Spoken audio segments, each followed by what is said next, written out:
హింసను ఎదుర్కొన్న విశ్వాసము. జస్టిన్ మటైర్ అని కూడా పిలువబడే సెయింట్ జస్టిన్ గొప్ప మేధాశక్తితో పాటు ఆధ్యాత్మికతలో కూడా అనుభవం కలిగిన వ్యక్తి. జస్టిన్ హింసను ఎదుర్కొన్నప్పుడు క్రీస్తు పట్ల అచంచలమైన విశ్వాసానికి ఒక శక్తివంతమైన ఉదాహరణ. అతని జీవితం మరియు రచనలు ప్రపంచవ్యాప్తంగా ఉన్న క్రైస్తవులకు స్ఫూర్తినిస్తూనే ఉన్నాయి. అతని విశ్వాసం దేవుని గూర్చిన శాశ్వతమైన శక్తిని మరియు సత్యం కోసం ధైర్యంగా నిలబడటం యొక్క ప్రాముఖ్యతను మనకు గుర్తుచేస్తుంది. క్రీస్తుశకం 2వ శతాబ్దంలో జన్మించిన జస్టిన్ సత్యాన్వేషణలో ఆధ్యాత్మిక అన్వేషణను ప్రారంభించిన తత్వవేత్త.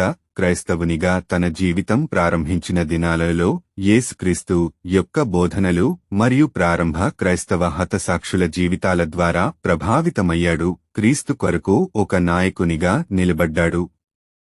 అన్యమత తత్వవేత్తలు మరియు రోమా అధికారులతో జస్టిన్ నిర్భయంగా చర్చలలో నిమగ్నమయ్యేవాడు. సువార్త యొక్క సత్యం మరియు క్రైస్తవ విశ్వాసం యొక్క హేతుబద్ధత కోసం వాదించేవాడు. ప్రారంభ క్రైస్తవ విశ్వాస అభ్యాసాలపై విలువైన అంతర్దృష్టులను అందిస్తూ, అదే సమయంలో క్రైస్తవ మతం చుట్టూ ఉన్న ఆరోపణలు, దురభిప్రాయాలకు వ్యతిరేకంగా పోరాడి క్రైస్తవులకు రక్షణను కలిగించమని రోమా చక్రవర్తులను ప్రాధేయపడేవాడు. ఆ దినాలలో క్రీ.స. 1:6-7లో రోమాకు చెందిన రుస్టికస్ జస్టిన్ను విచారించి, అతను తన విశ్వాసాన్ని తిరస్కరించి తమ అన్యమత దేవుళ్లను మరియు చక్రవర్తి శాసనాలను అనుసరించినట్లయితే అతని ప్రాణాలకు ఎటువంటి ముప్పు ఉండదని బెదిరించాడు. కాని తన విశ్వాసాన్ని గట్టిగా పట్టుకున్నాడు. అదే సమయంలో 6 సహచరులతో పాటు కొరడాలతో కొట్టబడి చంపబడ్డాడు. సెయింట్ జస్టిన్ సువార్తను గూర్చి నేను సిగ్గుపడువాడను కాను. ఏలైనగా నమ్ము ప్రతివానికి, మొదట యూదునికి, గ్రీసుదేశస్థునికి కూడా రక్షణ కలుగజేయుటకు అది దేవుని శక్తి అయ్యున్నది. రోమా 1:16. ప్రమాదాలు ఉన్నప్పటికీ జస్టిన్ క్రీస్తు విషయంలో మరియు తన సంఘం పట్ల నిబద్ధత కలిగి స్థిరంగా నిలబడ్డాడు.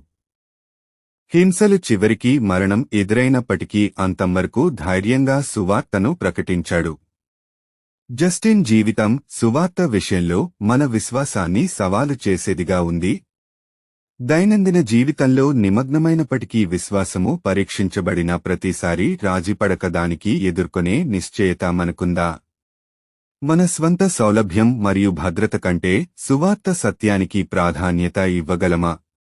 జస్టిన్ వలె మనం కూడా సువార్త నిమిత్తం సిగ్గుపడకుండా, క్రీస్తు పట్ల మనకున్న విశ్వాస విషయంలో రాజీపడకుండా జీవిద్దాం. నమ్మకంగా జీవిస్తూ తరచుగా సత్యాన్ని తిరస్కరించే ప్రపంచంలో సత్యం కోసం స్థిరంగా నిలబడటానికి సాక్షిగా జీవిద్దాం. ఆమెన్. మీకు ఈ వీడియో నచ్చినట్లయితే లైక్ చేయండి, సబ్స్క్రైబ్ చేయండి.